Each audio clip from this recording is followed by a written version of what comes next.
Good morning, everyone. This is Karl F. Rose, recording live from Bedford, Pennsylvania on Monday, January 24th, 2022. And before we get into anything here, let me play my music.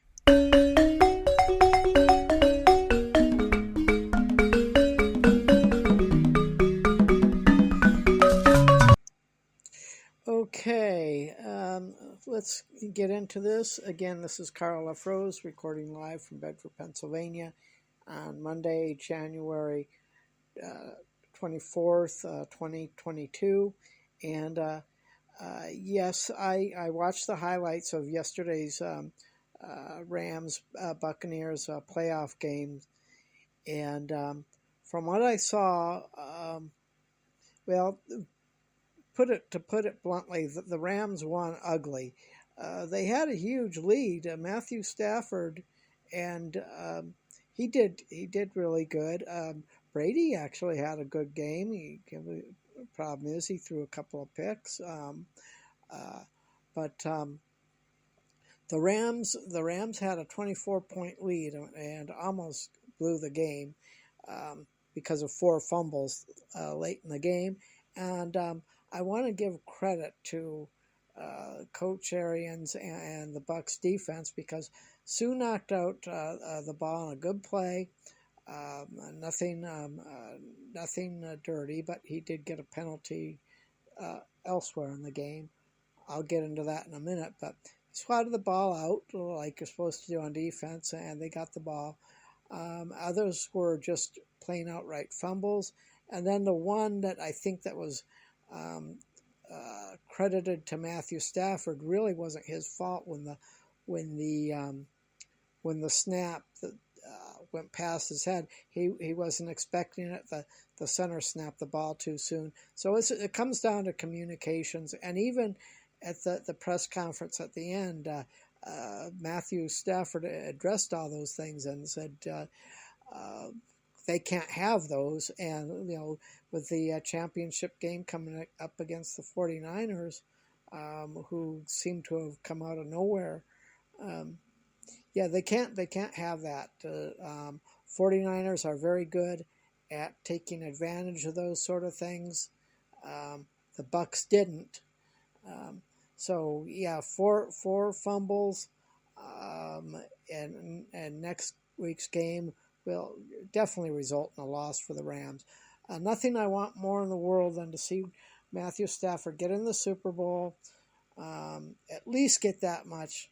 But what would make me really happy is to see him get in the Super Bowl, play just a perfect game, and end up with the MVP. Because of any quarterback in the NFL, Matthew Stafford deserves it. He beat Brady. His career with Tom Brady now is 3 wins and 2 losses, and